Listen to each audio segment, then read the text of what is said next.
The battlefield roared with chaos, steel and plasma cutting through the air, smoke thick enough to sting the lungs. I had no reason to be there, no stake in the conflict, yet when instinct surged, hesitation dissolved. Amid the storm, I saw her, tall, not quite human, armor cracked and glimmering with an unnatural sheen, eyes burning with desperation. She was cornered, hemmed in by creatures I couldn't name, blades aimed at her throat. Something in her face, fear, pain, and a stubborn refusal to yield, sparked a decision before thought could interfere. I charged. The ground rattled beneath my boots as I crashed into the fray, weapon swinging with all the strength panic could lend. My blows lacked elegance, but desperation has its own rhythm, and the enemy recoiled at the sudden intrusion. Their movements were precise, mechanical, efficient, while mine were wild, raw, human. She stumbled to her feet as I forced them back, blood dripping from a wound on her side. They came at me with strange weapons, humming with energy, and I parried with little more than grit and a will not to fall. One lunged, nearly breaking through my guard, but pain sharpened focus, and adrenaline carried me forward. I struck with everything I had, and for a moment, their confidence faltered. The alien woman seized her chance. Even wounded, she moved with lethal grace, striking at those who pressed closest. Together, though strangers, we fought with a strange rhythm, her precision meeting my chaos. The enemy realized their mistake too late. Their retreat wasn't a rout, but it was enough. When the last of them scattered into the smoke, silence returned in fragments, broken only by the rasp of our breathing. She stood, still trembling, her armor fractured and scorched. Those luminous eyes met mine, and for a second, I saw gratitude, confusion, and something deeper, an unspoken recognition that survival was shared. She took a step forward, as if to speak, but stopped. No words came. Instead, she gave a short nod, sharp and deliberate, then turned away. Her stride was steady despite her wounds, fading quickly into the haze of war. I was left alone, weapon slick in my hands, body screaming with exhaustion. Questions clawed at my mind, but answers weren't coming. She was gone as if she had never existed, leaving only the memory of firelight reflecting off her battered armor. I convinced myself it was finished, that my part in her story had ended before it had truly begun. Normalcy returned with deceptive ease, the kind that makes extraordinary events feel like half-remembered dreams. The days that followed blurred into routine, meals, work, silence. The memory of the alien woman gnawed faintly at the back of my mind, but reason insisted it was over. She had vanished into the smoke of conflict, and I had convinced myself it meant nothing. A week passed, and then everything shifted. It began with a knock, quiet, deliberate, too careful to be ordinary. When I opened the door, the air seemed to freeze. She stood there, no longer cornered and wounded, but steady, composed, her presence commanding even in silence. Time slowed as recognition struck, though disbelief clawed at me. I had expected never to see her again, yet here she was alive, whole, and undeniably real. In her hands rested an object unlike anything I had ever seen. Metal and crystal woven together with impossible precision, its surface pulsed faintly, as if alive. She extended it toward me with deliberate intent. Words followed, her voice low but certain, carrying weight beyond mere gratitude. The artifact was not a token of thanks alone. It was a marker, a declaration that I had been chosen. My defense of her had bound me to something far larger than I could comprehend. I took the gift, its surface warm against my palm, and felt the gravity of it settle onto my shoulders. Confusion spiraled as she explained. Her people lived by honor, and in saving her, I had triggered an oath older than memory. The beacon, as she called it, now linked me to her clan, an unbreakable bond that could not be ignored. Wherever I went, whoever I was no longer only human. I was ally, bound by her people's code. Disbelief struck harder than fear. Why me? I had no training, no allegiance, no reason to be tied to forces beyond Earth. Yet the certainty in her expression left no space for argument.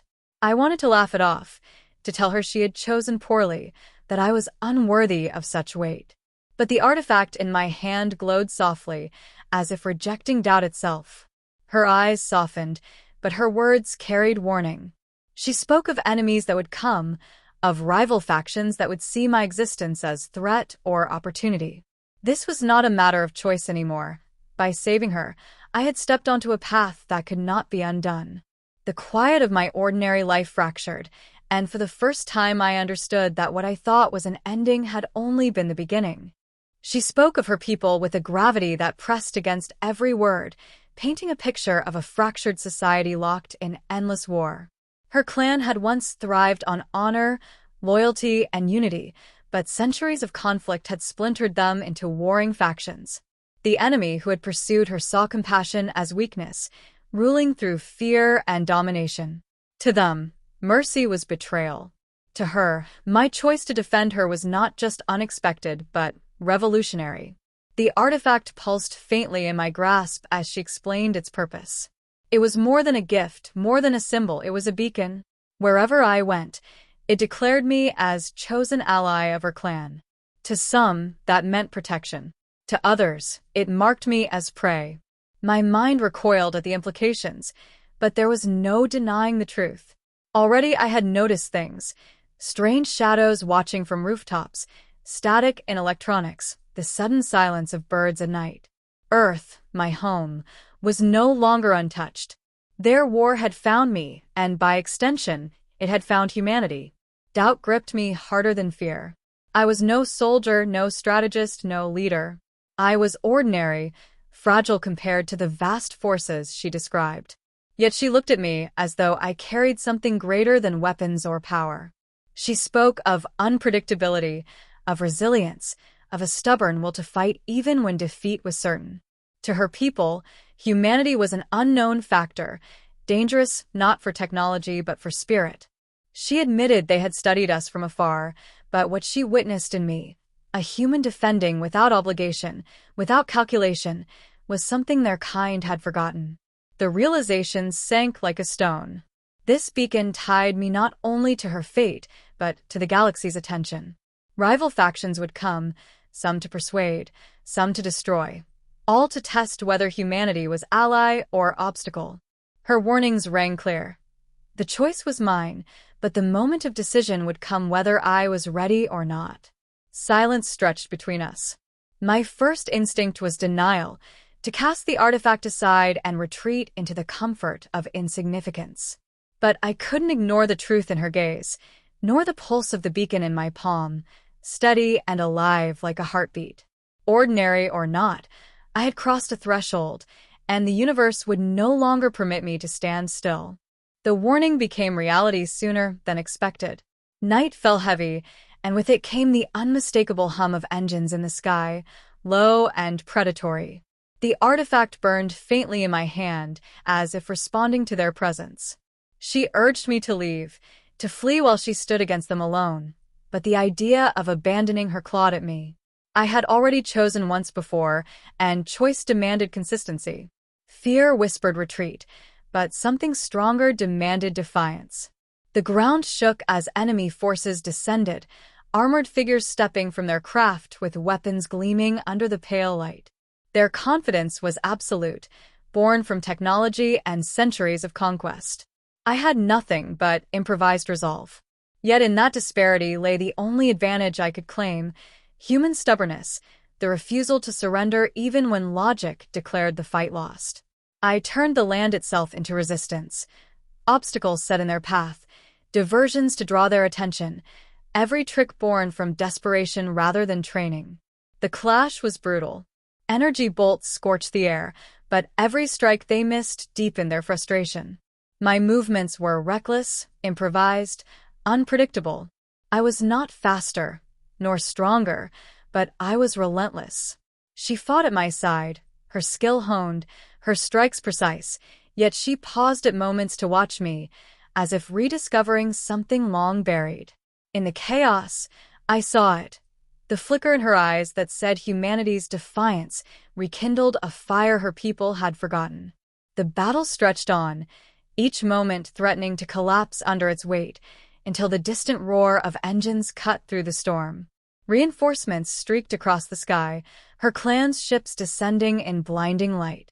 The enemy faltered, retreating with the same certainty they had arrived, unwilling to risk annihilation under fresh opposition. Relief hit like a tidal wave, though exhaustion threatened to drag me under.